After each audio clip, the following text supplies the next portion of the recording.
I'm Dan Drake. This is Front Up on Geno TV and Channel 99. We have a special guest today, the new director, the Gosnell Executive Director of the Nantucket Historical Association, James Russell. James, welcome. Thank you very much for coming. Very good, Dan. Thanks for having me on the show. You have been here, what, 2 months now? 5 weeks. 5 weeks, okay. That was close. Great. Came from New Bedford, Yep. the Whaling Museum in New Bedford. And what did you do before you were in New Bedford? I was in Newport prior to that at a school. It was an International Yacht Restoration School. It was a fantastic school, a vocational school. And then In woodworking, basically? Wooden boats? Exactly, Yeah. exactly. Vocational oriented, very much focused towards after high school, but not necessarily college track students. What in your life before that brought you into this field? I've been in the marine field for a long time. I was down in Bristol, Rhode Island at a fabulous little museum called the Harris Opry Museum in America's Cup Hall of Fame. And that was a great run. So I've been in the museum game since I was about 28. That's good. Not a bad place to be. It's good. Yeah, it's a good place. Tell us a little bit about the Whaling Museum in New Bedford. I'm ashamed to say I've never been there. I've been to one here, but I haven't been to the one there. Well, and how it's different from there Sure. from what you're coming into here. Yeah. Of course, I asked that question myself.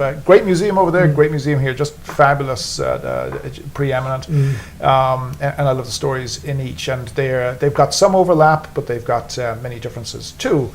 The museum there, it's in urban center, 100,000 people just in the city alone, 95,000 people just in New Bedford, plus the surrounding areas. So it's a much larger population with all the issues that come with living and being a museum in an urban center. It's a city block and a half. Budget is comparable to here. The collection would be larger than here, and the site in terms of the square footage, when you add up all the properties in Nantucket, it's definitely more square footage. And the focus was very much on whaling in New Bedford, as one could imagine, but also it began to expand out, particularly, I guess when I was there, to reach into the different communities and also talk about the stories of the region in a deep manner. So it was moving actually not away from whaling, but it was it was broadening, and it was definitely I think probably about half of the exhibits or so were talking about the region by the time we left, which was good because it brought in a vibrant, robust, different constituencies and communities. Was some of that geared specifically to the populations in New Bedford? Did tremendous amount of work with the different groups. We actually opened up a satellite museum in Cape Verde. We set up a Cape Verdean advisory committee after many years of work, establishing a permanent exhibit at the museum, working up programs at the museum, working up a protocol with the government in Cape Verde. The request was, can you open up a museum in Cape Verde? And we did that 2 years ago, excuse me. Same thing with the Azores, strong Portuguese community there, and a lot of fun. Just great communities to work with. Has it been successful? Very much, very much so. I would say that great lessons that I hope to be able to bring here too. First of all, you have to go into the community and establish trust. You have to give a lot in order to get a lot. You have to show good faith. And then over a period of time, what we started seeing was, even before donors, but perhaps staff or then trustees would come on. We would have a robust programmatic slate. And then with that along comes support, and collections come in from the attics and the basements, which have been there, but now it's a safe place and a comfortable place where they can feel home, where these things are going to be treasured. So that takes, it's an investment of time and resources, but it's very rewarding. The exhibits at the museum in Cape Verde, are they, most of the contents was from New Bedford, or was a lot of it local? All from New Bedford. Oh, yes. Virtually all from New Bedford. Yeah. They were items which we had deaccessioned and brought over there by a shipping container. So What attracted you to the job in Nantucket? Yes, there are many things which attracted me over here. I think when you are in this game, the old saying of all paths lead to Rome, right? At some point, all paths lead to Nantucket. So I would find, at least that's what they used to think. Well, they certainly, yes, right. Well, they do now, certainly if you're a tourist, right? Right. So, as I would give presentations, or as we put up exhibits, or as we laid out programs, there was this constant vector coming back here. When the Charles Morgan came to New Bedford, which was an event that I co-chaired. What was that, 2014? 2014. It was a major community-wide event. Who spoke? Nat Philbrick.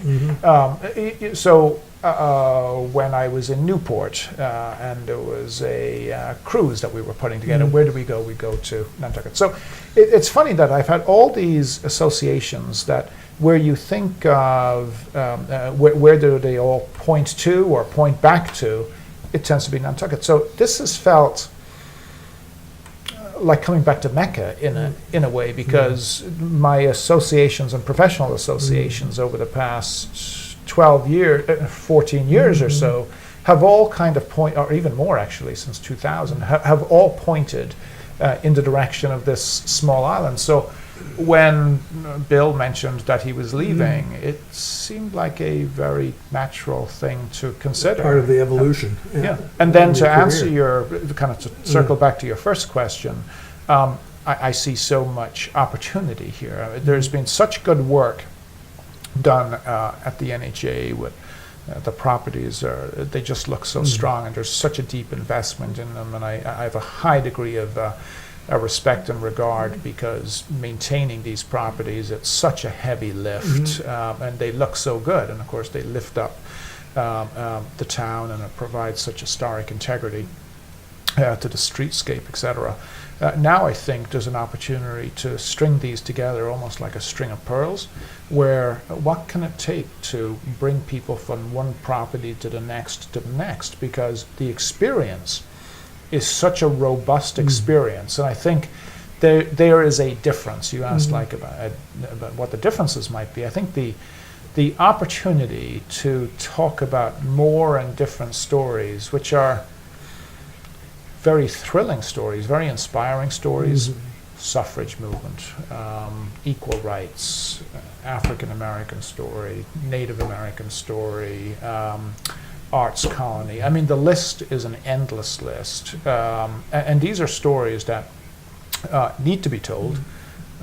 I'm really chomping at the bit to tell them.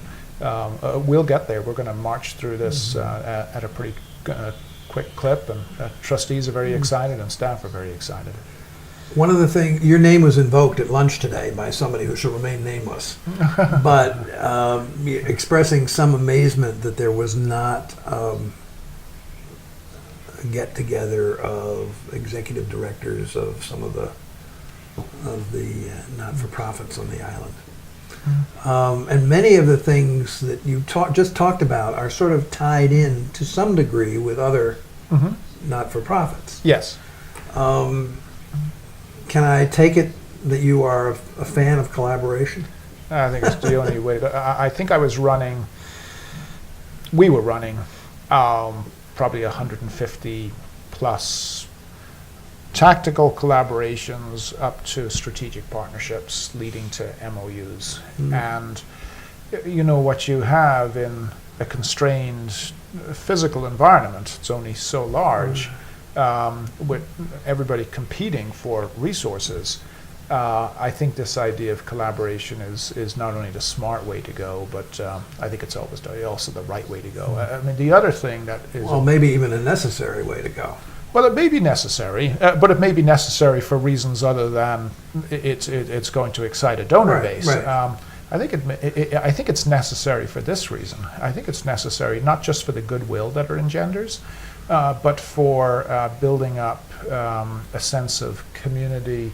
Because at the end of the day, we're all doing this for values which exist beyond the organization's mission. So one of the really beautiful things about this island that I'm quickly discovering is the very strong sense of community that exists here, and I really kind of get the sense that people look out for everybody else. So why wouldn't we parlay that at an organizational level? So yes, it's a good question. One I've asked for years. Well, from what I've seen, all my conversations have been incredibly positive in this, and as I went through a number of those themes that I just mentioned, and by the way, there's a laundry list of another 20 or 30. You can very easily say, look, we have got absolutely no choice but to tell the story in collaboration with other organizations. Otherwise, it would be hands off. So yeah, I'm looking forward to that, and I think that's going to be a really exciting part of the job. What do you see being the biggest challenge of your job? So, money always a I challenge. suppose, yeah, but that's too glib an answer. I think what the NHA has to do is it needs to preserve and protect and increase its position as best in class. And I certainly, and I know the trustees absolutely, want to make this simply the best museum in its breed, best of breed. And so I want somebody in California to be talking about the NHA. Now, that seems trite, but it's actually, there are some things that the NHA are doing which actually do have national reach. I was delighted to hear of an internship program that receives hundreds of applications for very few spots. Now, I know there are many great internship programs in the island, but that is terrific that here is a relatively small organization, but that people are coveting these slots from many universities. And we're entertaining proposals as we speak, just in week 5, from 3 universities to do work with us during fall, winter, and spring. And that's just in the past 3 weeks. I can guarantee you that this is going to grow. So I think as we talk about the educational role of the NHA, I don't think it's the greatest challenge. I think it's also the greatest opportunity. And that is education with a capital E. How can we tell this, how can we make this history museum relevant for communities today? And there are 3. There's local community, there's our backyard. We must pay attention to our backyard. There are supporters, members, whoever supporters, and then there are tourists. And we have to... But isn't there a 4th, really, the national audience that you were talking about before? Because if you have that, it will help the others. I would hope it would help the others, right? So even the locals.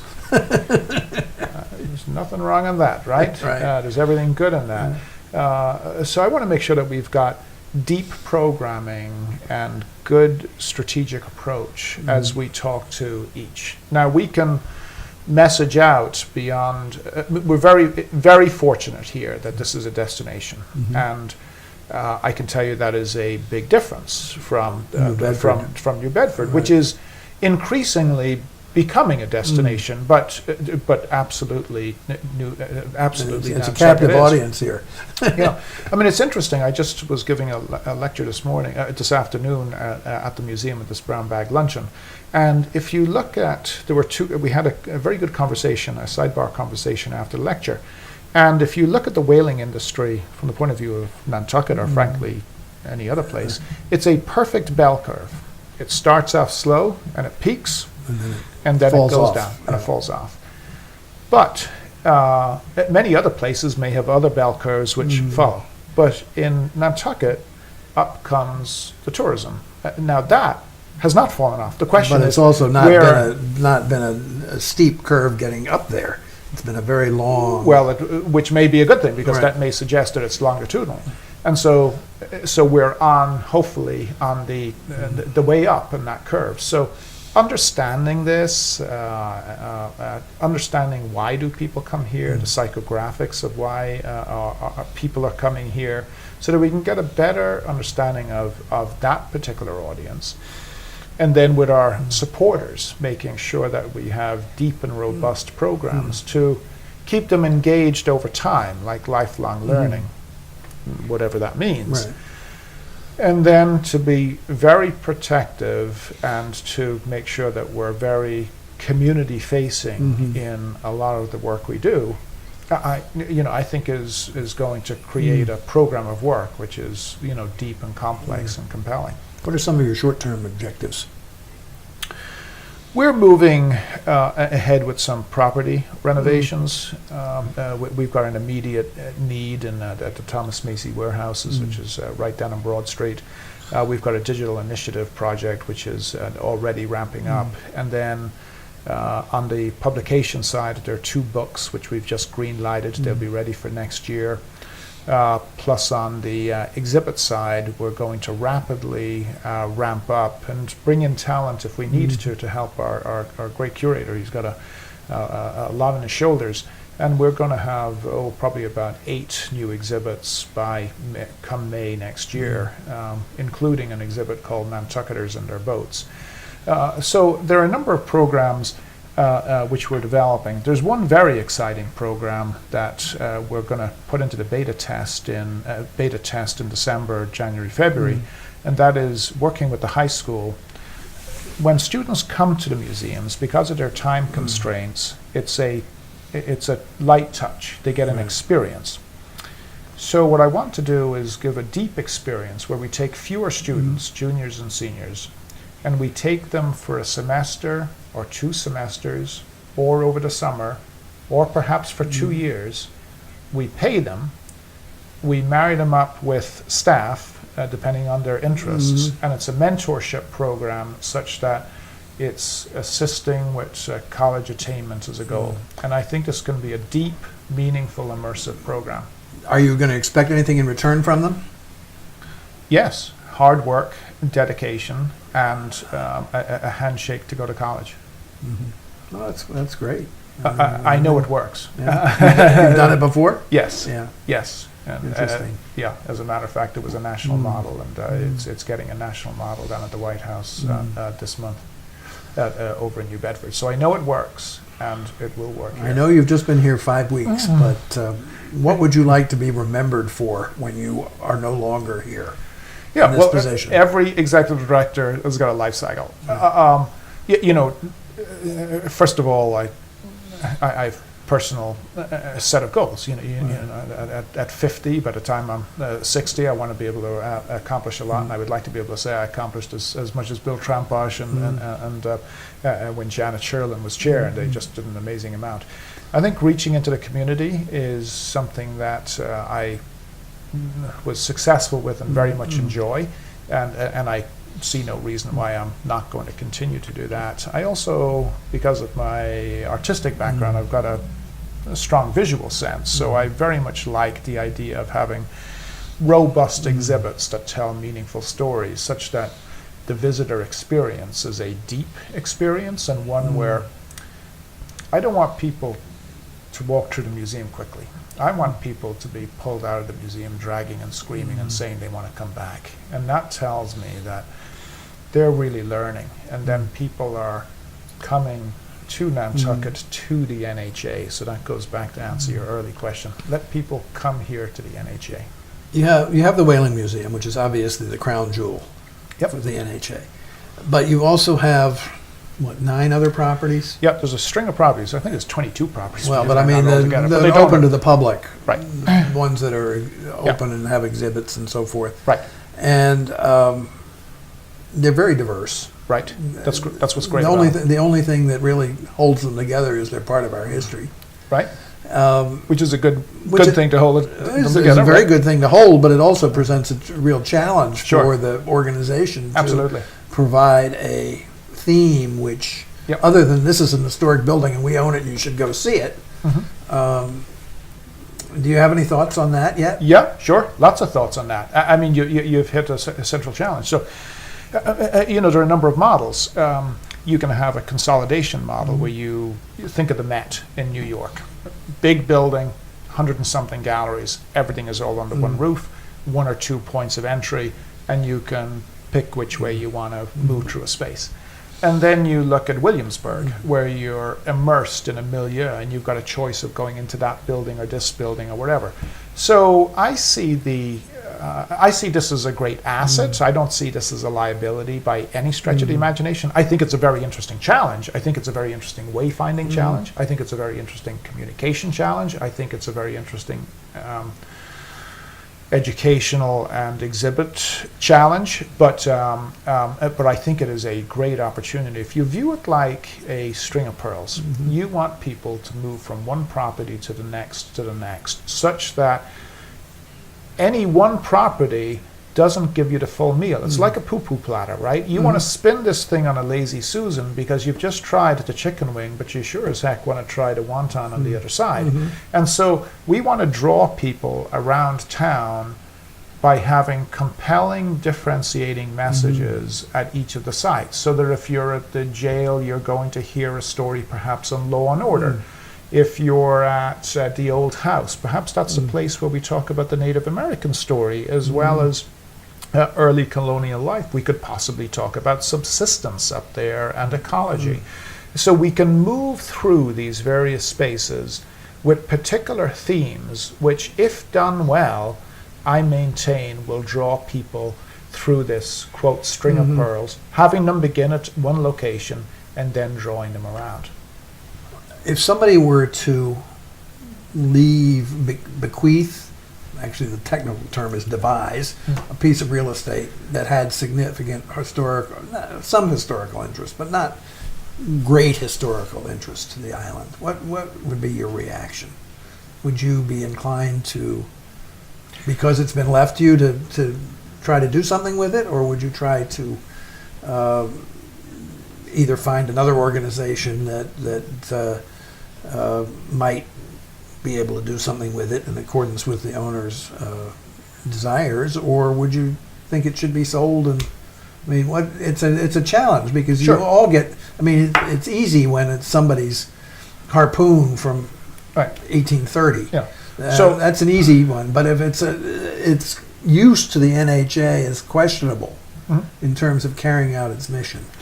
What's your view on that? Yeah, so I think you answered it, right? I mean, it was a rhetorical question in a way, because you went through the exact thought process that we would have to go through. I mean, A, it's a hypothetical question, but B, what you just described is exactly what we need to talk about. Does it fit within our mission? So, for instance, if we were to look at how to implement our mission by way of initiatives, and one were to define those initiatives as a focus on education, exhibits, and collections, well, then one would see that some properties may not fit that may not fit that particular mission. So then you've got choices. Number one, I always maintain one has to be very upfront and straightforward with the donor in this case, to be clear about what the possible future intended uses could be, because it's not just me that let's say that conversation happens with me. It's my successor and my successor's successor. So that's number one. I think you've got to build up trust and credibility and be honest in the relationship. Then number two, if there's if it's bullseye, and one could think of a number of buildings downtown which are absolutely fantastic, which would fit. But there are a number of other needs that the NHA has. Housing, for instance, is something that many organizations, everybody has. I don't see that particular need dwindling over time. As a matter of fact, if we increase this internship program, which is drawing people from off island, the reason again for pushing it through fall, winter, spring is, of course, that's the time when you can get access to more space more cheaply. So that's one of the reasons for doing that. But in order to retain good talent, in order to attract talent, and in order to create a good package for employees, I think that's a need that we need that one would have to look at. I have one last question for you. What's your accent? I've been trying to figure it out. I thought at first it was Irish, but I don't think it is Irish. Born in England, was there for a couple of years, but grew up in Ireland, just north of Dublin. All right, so just it wasn't north of Dublin. So it wasn't that far off. Maybe again it straws it out a little bit more. But it's been knocked out of Plymouth Rock now by quite a few years. I've been over since '84 and love every minute of it. James Russell, thank you so Dan, much. okay, Best of luck good. to you. I'd Yeah, look forward very to talking with you Okay, again. Good. Let's come back. Okay, Please great. do. Thanks, Take Dan. care.